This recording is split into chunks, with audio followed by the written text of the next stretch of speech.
ئاسایشی گەرمیان دەستگیرکردنی گروپێکی تیرۆریستی سەر بە تیرۆریستانی داعش ڕادەگەیەنێت کە لە چەند ڕۆژی ڕابردوودا لە سنووری پارێزگای سلێمانی و ئیداری گەرمیان دەستگیر کراون.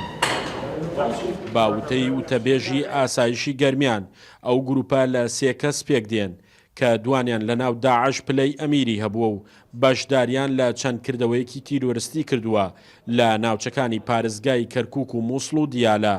دواتر بە ناسنامەی ساختە و با شێوەی نهێنی هاتوونەتە هەرێمی کوردستان.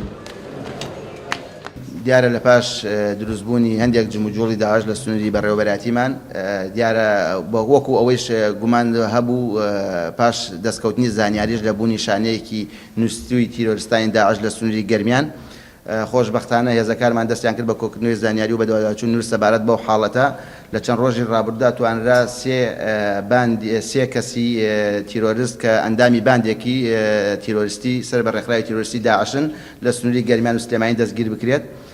ئەم باندە پێشتر لە سنوورەکانی حەویجە و مووسڵ و وەکو خۆیان وتیان لە وتەکانیاندا حەمرین بەشداری چەندین شەڕ و چالاکی سنوورەکانی داعشیان کردووە و دوان لەو باندە تیرۆریستێکەوە دەستگیر کراون پێشترش لە شەڕی ڕوبەڕوونەوەی لەگەڵ هێزەکانی پێشمەرگە و سوپای عێراقیدا بریندار بوون. دیارە ئەم باندە تیرۆریستە 2 کەسیان پلەی ئەمیریان وەرگرتووە لە ناو داعشە. وتەبێژەکەی ئاسایش جەختی کردەوە ئەو گروپە تیرۆریستە لە بەردەم دادوەری لێکۆڵینەوەی ئاسایشی گەرمیان دانیان بە ئەنجامدانی چەندین کردەوەی تیرۆریستی ناوە و هەروەها بەشداری ژمارەیەک شەڕیان کردووە دژ بە هێزەکانی پێشمەرگە و هێزە عێراقەکان و شارەزایی تەواویشیان لە دانانی بۆمبی چێنراو هەیە.